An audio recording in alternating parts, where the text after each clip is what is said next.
አንዳንዶች ትዳርና ስራ ራሱ አገልግሎት ነው፣ ተውን እኛም እኮ ቤተሰብ እየመራን ነው፣ ብዙ አገልግሎት አለብን ብለው ከቤተ ክርስቲያን ከአገልግሎት ይጠፋሉ። አንድ ሰው ከእግዚአብሔር ጋር ከኖረ ያገለግላል፣ ሁሉ ነገር ያገለግላል። ሰው ከእግዚአብሔር ጋር ከኖረ ይሰራል፣ ንግግሩም ይሰራል፣ ዝምታውም ይሰራል፣ ምኑም ይሰራል። አንድ ክርስቲያን ትዳሩንና የግል ስራውን ከአገልግሎቱ ጋር አጣጥሞ ለማዝለቅ ምን ማድረግ ወይም ምን መጠቀም አለበት? ዛሬም በአረብ ሀገር ብዙ ተአምር የሚሰሩ እህቶቻችን አሉ። አልፎ አልፎ እንኳን በምንሰሩ እንግዲህ ዛሬም ለቤት ሰራተኝነት ለብቻ ለሆነ ስራ ነው፣ ሌላም ስራ ይሁን እና ሰው ከእግዚአብሔር ጋር ከኖረ ይሰራል። ትኩረት ማድረግ ያለብን ሰው ለአገልግል ብሎ የማያገለግል በእውነቱ ለማገልገል ብሎ የሚኖር ከሆነ አገልግሎቱም ጤነኛ ከእግዚአብሔር ጋር ሳንኖር አገልግሎት በፎርሙላ አይሆንም። እንደው ወደ ፎርሙላ ከቀየር ነው አደገኛ ነው። ዝም ብሎ እንደ ስራ ይቀየርና ወደ ቲክ ወደ ማድረግ ኦኬ ዘምሬ ያለሁ ኪዳና ድርሻ አለሁ ምናምን ይሄ በጣም አደገኛ ነው።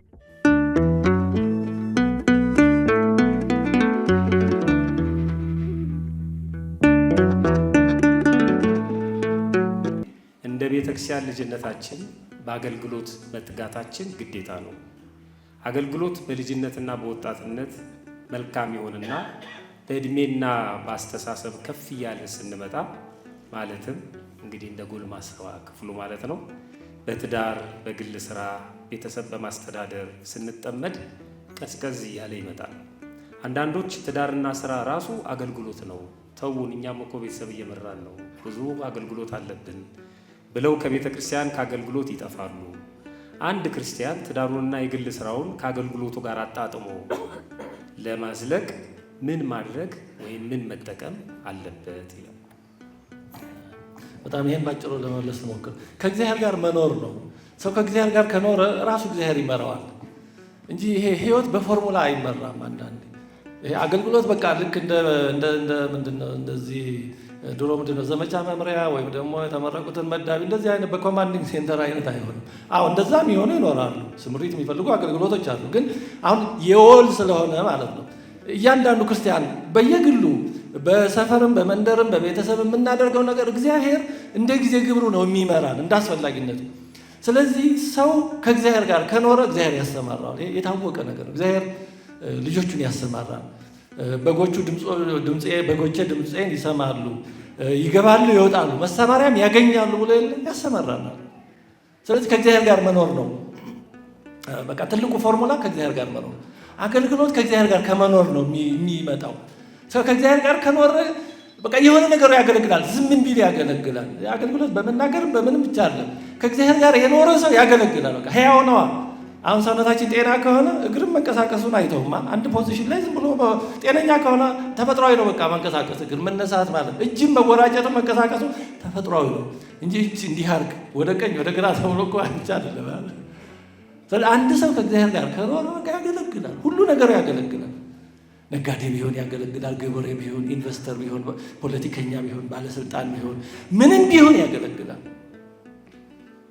እና ይሄ ከትዳር ጋር ከምን ጋር በተገናኘ በዚህ የምንለው እነዚህ ነገሮች የመድከም ምልክቶች ናቸው እንጂ እነ ሄኖክ በትዳር የኖረዋል እንዴ? ቀድሞ ከዚህ ዓለም በሕይወተ ሥጋ እያለ የተወሰደ ሞትን ያላየ ሄኖክ ልጆች የነበሩት በትዳር የኖረ ነው። ምንም ነገር ይሄ እንትን ያደናቀፈኝ እናቴ እነዚህ የመድከም ምልክቶች ናቸው። ያው የምንሰጣቸው ምክንያቶች ናቸው። ሰው ከእግዚአብሔር ጋር ከኖረው ይሰራል፣ ንግግሩም ይሰራል፣ ዝምታውም ይሰራል፣ ምኑም ይሰራል፣ በቃ ምኑም ይሰራል። እና ለማጠቃለል እውነቱ ባጭሩ ከእግዚአብሔር ጋር እንኖር፣ ከቃሉ አንለይ፣ ከቤተክርስቲያን የወል አገልግሎት አንለይ። በቃ ይሄ ነው።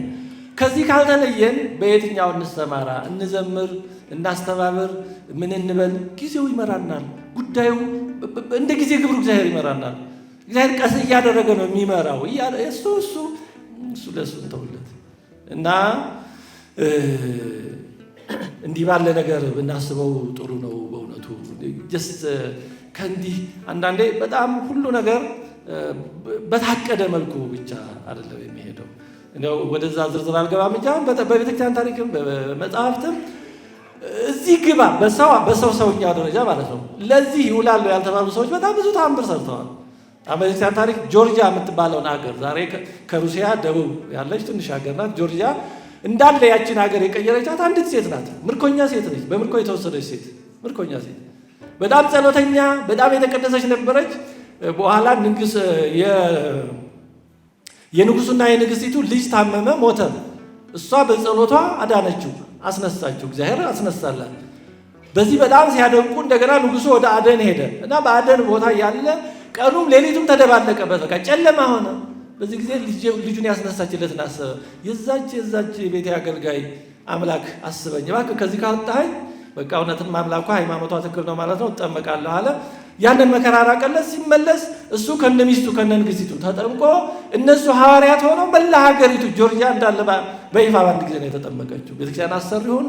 ያቺ ምርኮኛ ሴት መጽሐፍ ቅዱስ ላይ የኔ መሰለ ታሪክ ንዕማንን ወደ ኢየሩሳሌም መጥቶ ዮርዳኖስ ተጠምቆ ከለምጹ የሶሪያው ጀነራል ንዕማን ለዛ ያበቃችው ከእስራኤል በምርኮ የተወሰደች አንዲት ልጅ አገረች ነች።